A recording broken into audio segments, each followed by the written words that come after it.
Fala pessoal, boa tarde, espero que todos estejam bem.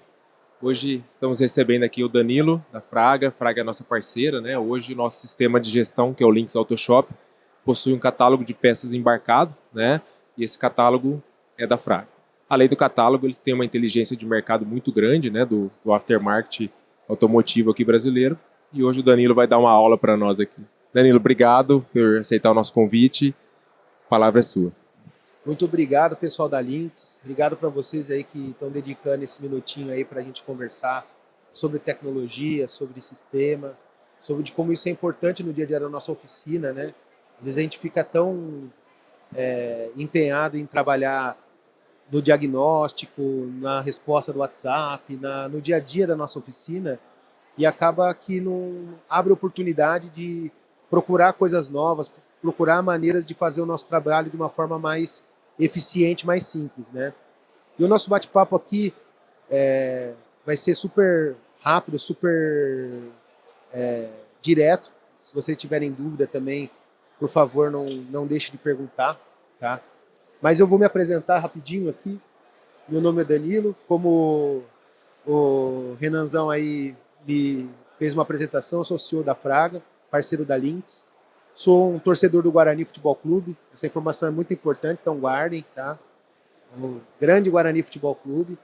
Sou apaixonado por bicho, casado, fã nerd de Pokémon. E eu comecei minha vida no mercado de autopeças muito cedo. Meu avô, que é o fundador da companhia, ele começou a trabalhar nesse segmento em 1990. E ele tinha fazer ação promocional na época. Vocês devem lembrar que iam combis, iam promotores dentro das oficinas, das lojas de autopeças, né? E meu avô fazia ação promocional para a Dana, que tinha uma Kombi amarela. E eu passei a minha infância, boa parte dela nessa Kombi amarela, então eu conheço o mercado reparador desde pequeno. Então eu sempre tive muito prazer de visitar a oficina, visitar a loja de autopeças.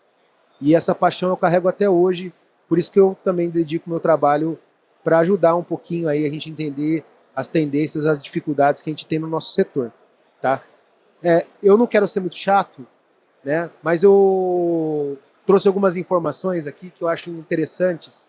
Quando comecei a trabalhar oficialmente no setor em 2010, me fizeram um desenho de que o mercado de autopeças funcionava assim. Você tinha fabricantes que vendiam para distribuidores, que vendiam para varejos, que depois vendiam para oficina. Vocês que são oficina mecânica, vocês sabem que isso daqui é uma pura mentira, né? Todo mundo vende para todo mundo compra de todo mundo. O bom, bonito, barato é que leva o pedido, certo? Então, na verdade, o nosso mercado ele funciona de uma forma muito mais complexa. Você tem grupo de compra, você tem fabricante, importador, varejo, atacarejo, rede de varejo. Enfim, é um mercado que tem cada vez mais opções, mais oportunidades para vocês adquirirem os produtos de qualidade, adquirirem produtos para os veículos a serem reparados de diversos canais. E cada vez mais vocês vão precisar estar antenados nessas oportunidades e ter ferramentas que te ajudem a fazer toda essa gestão.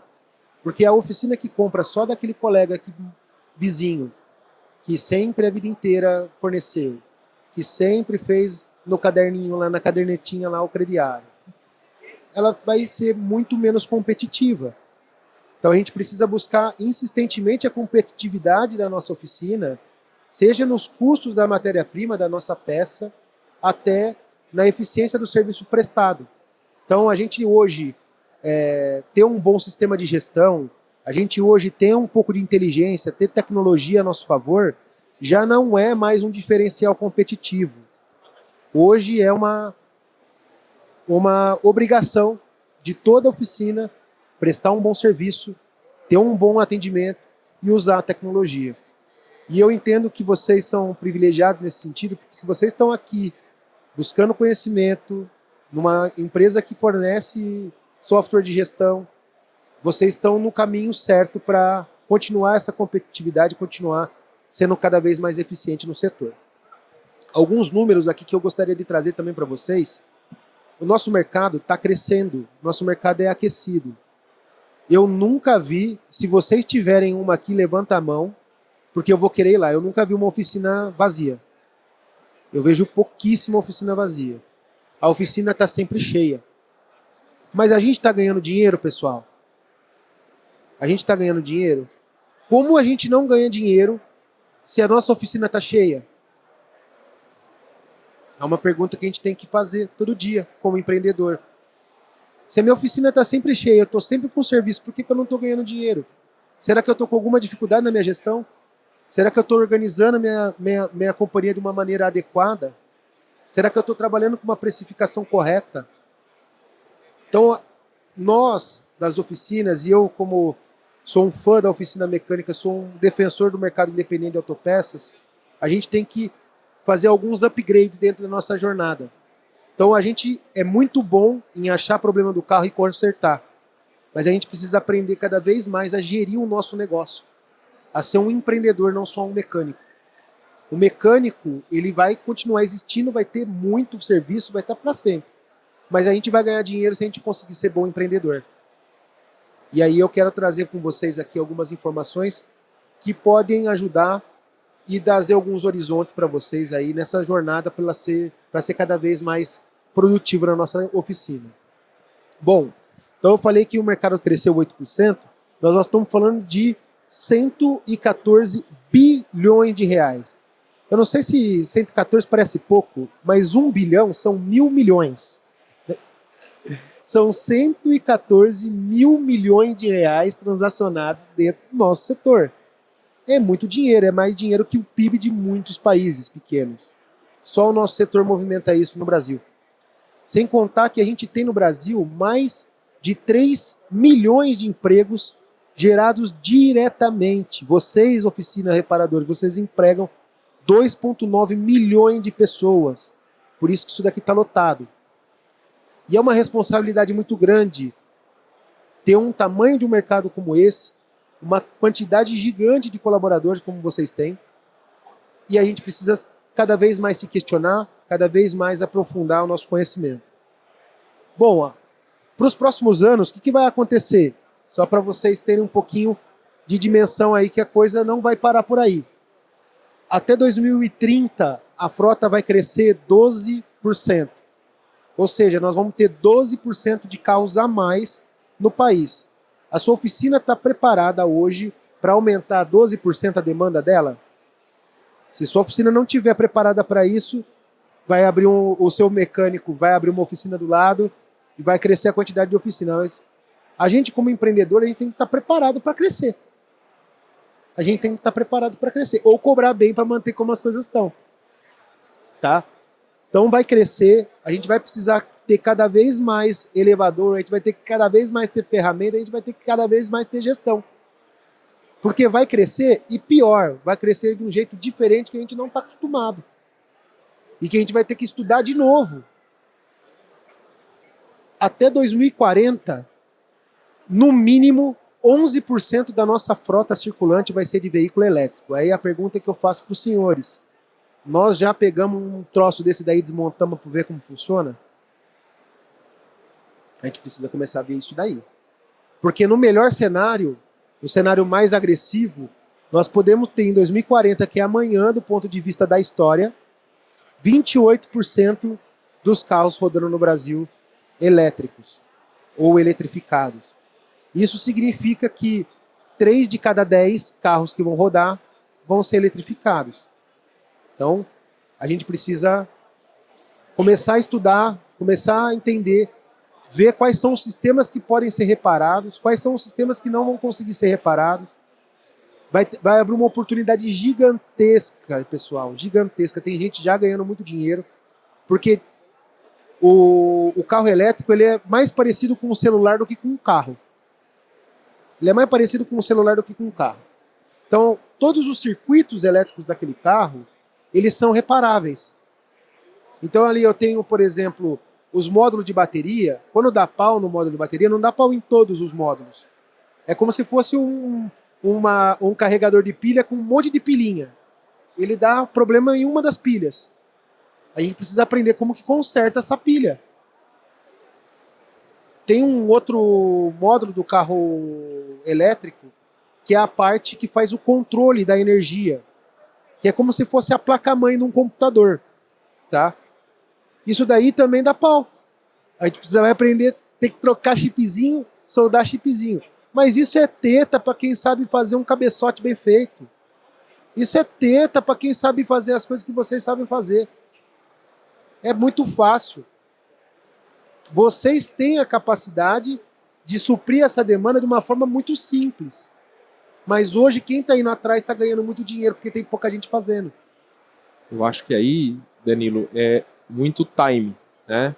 Se vocês não estão prontos agora, tem outro aí do seu lado que vai estar para atender o veículo elétrico ou híbrido, né? Nós estamos vendo ali esse monte de montadora chinesa vindo para o Brasil e assim, numa velocidade avassaladora. A cada dia chega uma pesquisa rápida ali no Google, nós temos 16 montadoras chinesas aqui no Brasil, com veículos elétricos e híbridos. Então, acho que o negócio aqui é o timing de você se capacitar.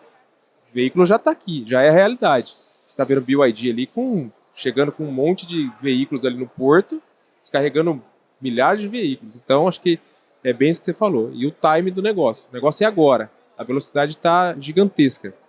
E o mais legal, turma, que parece que vai ser difícil, porque o carro a combustão, ele tem mais ou menos 3.000 componentes, cada carro de combustão. Então vocês manjam arrumar 3.000 componentes diferentes de um carro. O carro elétrico ele tem 300 peças, ele é 10 vezes menos componente do que um carro a combustão.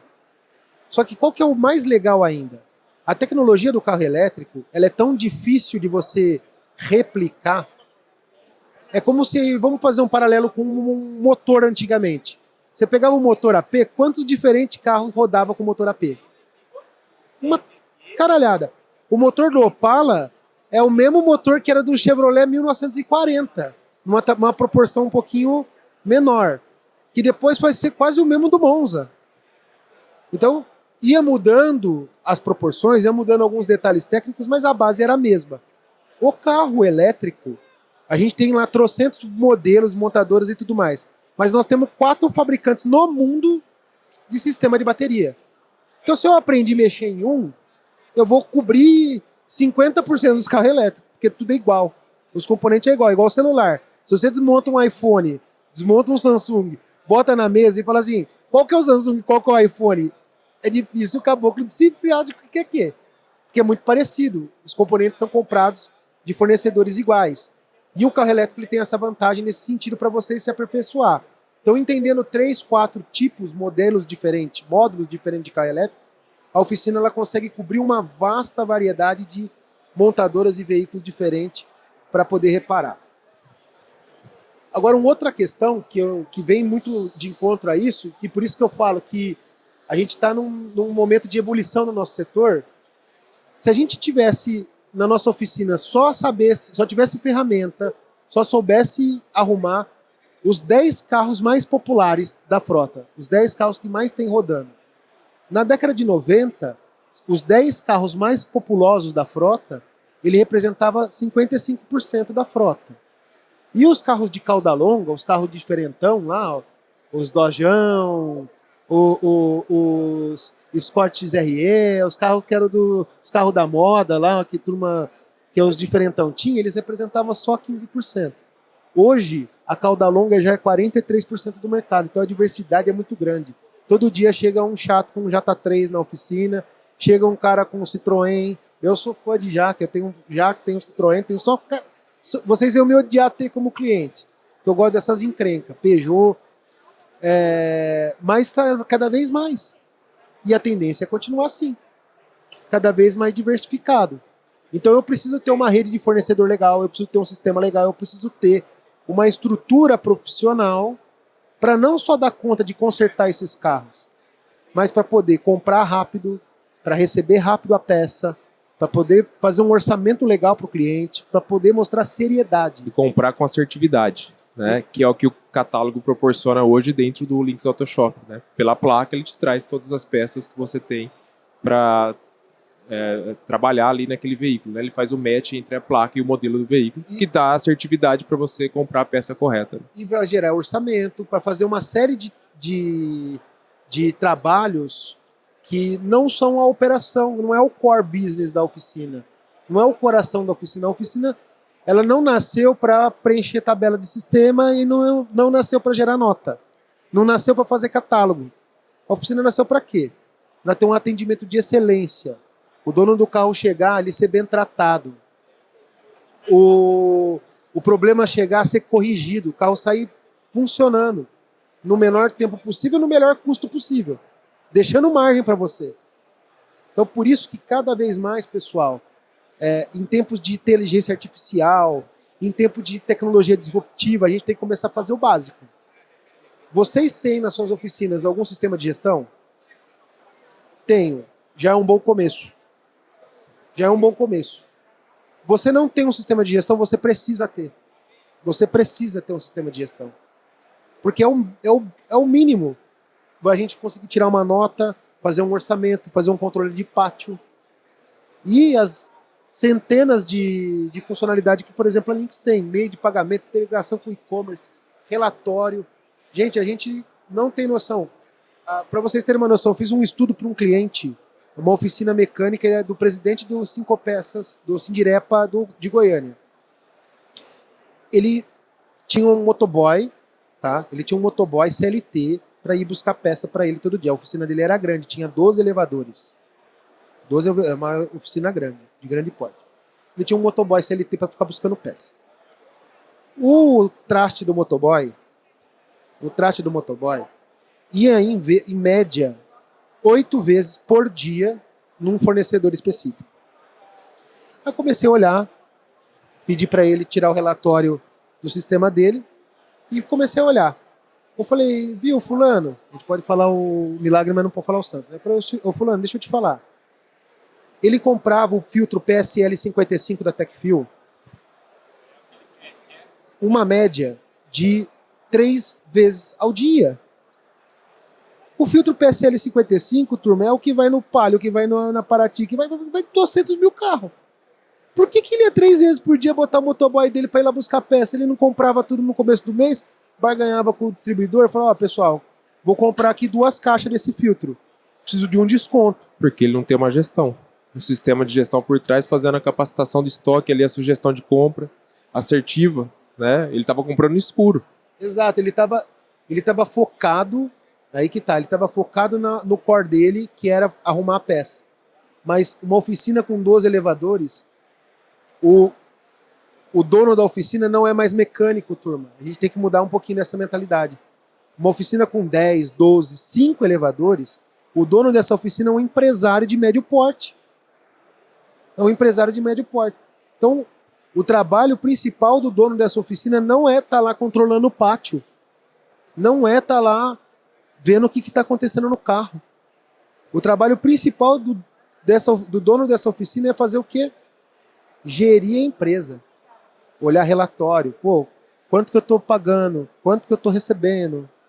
Os clientes estão me atrasando?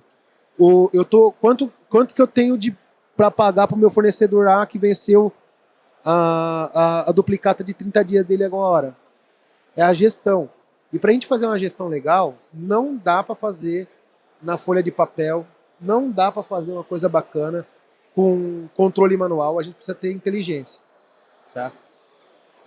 Para me encaminhando aí, para não tomar tanto tempo mais de vocês e abrir esse espaço para a gente bater um papo, fazer pergunta, eu queria deixar algumas recomendações aí com vocês no sentido de profissionalização da companhia.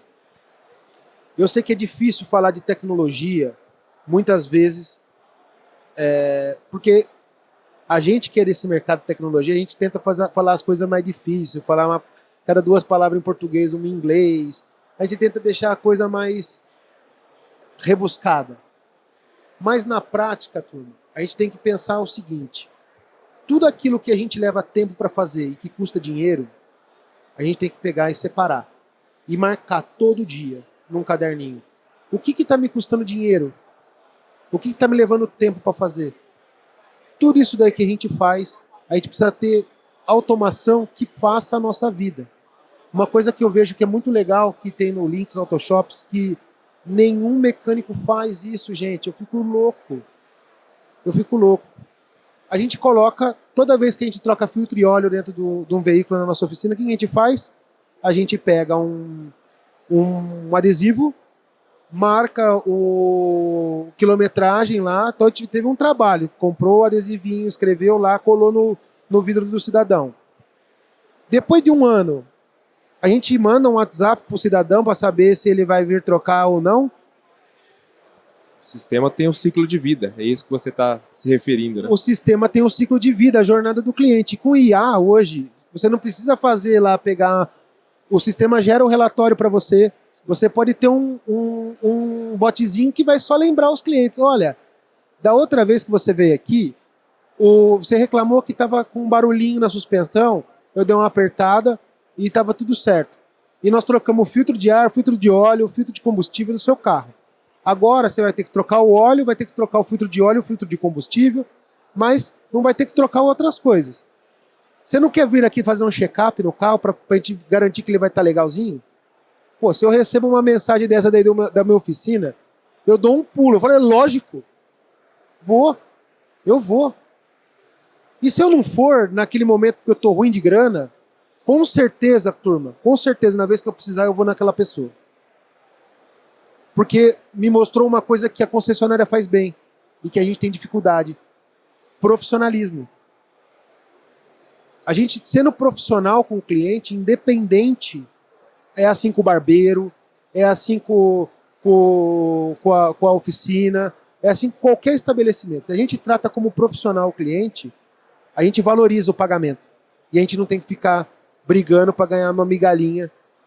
E fideliza esse cliente. E fideliza o cliente. Fideliza o cliente para ele voltar na sua oficina a qualquer momento, né? Sempre que ele precisar de um serviço, ele vai lembrar da sua oficina. Porque você lembrou naquele momento que ele precisava de um serviço. Estava vencendo a revisão dele. Então você vai fidelizar ele para trazer de volta a qualquer momento que ele precisar.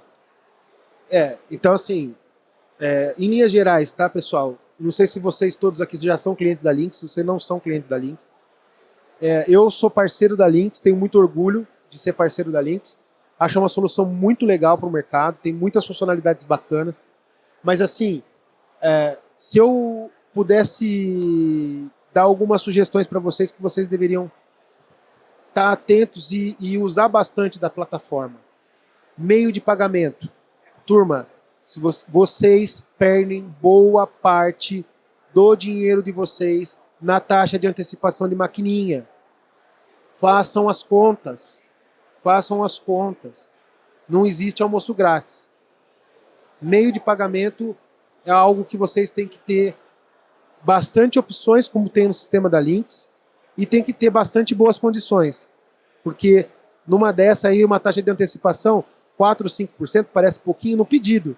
Soma no final do mês, no montante é um absurdo de dinheiro. Gestão contábil financeira. Tá? Tem um negocinho em todo o sistema que preste, o da Lynx é muito bom, que chama DRE, que é o demonstrativo de resultados da empresa. A gente, como empresário, a gente tem que estar todo santo dia, todo fechamento do mês, olhar o DRE. Quanto que a minha oficina vendeu? Quanto que a minha oficina pagou de conta? Quanto que sobrou no meu bolso? Quanto que eu paguei ou não paguei de imposto? Tudo isso tem que estar controladinho. O sistema gera isso automático para vocês. Gestão de compra. Isso que eu falei do fornecedor, cara, vocês podem ter. Óleo, vocês já fazem com óleo, porque óleo é uma peça fácil de você entender o estoque. Normalmente a gente não compra uns galãozão grande de óleo, ou de caixona, né, na nossa oficina. Por que a gente não pode provisionar algumas peças de desgaste e comprar de uma só vez? Como, por exemplo, os filtros, que toda a manutenção a gente vai usar. Então isso é ser um pouquinho mais inteligente, poder ter uma condição de compra mais diferente do nosso fornecedor. Pegando o gancho aqui, Danilo, e a gestão de compras, né, que é a sugestão de compras que nós temos dentro do sistema hoje, ela otimiza o seu estoque, né? Justamente, talvez estou sendo repetitivo, mas o estoque acho que é uma dor de todos vocês também aqui, né? Para não ter uma compra errada, uma quantidade errada, uma peça errada. Então o sistema sugere, né, as peças que você tem que comprar pela classificação da peça, né, o que saiu mais, o que saiu menos, para você não ter um estoque ali obsoleto, né? Que o estoque hoje, vocês sabem, é um valor muito alto para vocês gerenciar ali, né? É um custo muito alto do estoque. Então o sistema tem essa funcionalidade e tem agora também, né, já pegando aqui o gancho, a reforma tributária. né? A gente vai passar por uma reforma. A reforma, a ideia dela é facilitar a nossa vida, mas até facilitar Vai complicar. tem um caminho muito longo ainda, né? A reforma nova, ela vai andar em paralelo com a atual. Então, até facilitar, tem um caminho muito longo, que se vocês não tiverem um sistema de gestão também, vai dificultar ainda mais, passivo de multa, enfim. É bom olhar para esse lado também, né? Buscando um sistema. O nosso já está... Nós temos um comitê específico para tratar essa questão da reforma tributária, né? Então, para ser aderente ali a tudo que vem de novo. E para fazer meu encaminhamento final, eu vou mostrar aqui para vocês um encerramento aí. Essa capa não é nova, tá, turma? Isso daqui é uma revista que chama The Economist.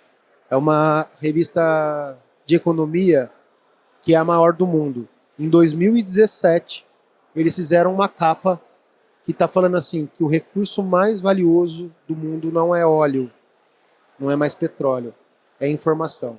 Dados. É dados. Se você não está usando, seu concorrente está.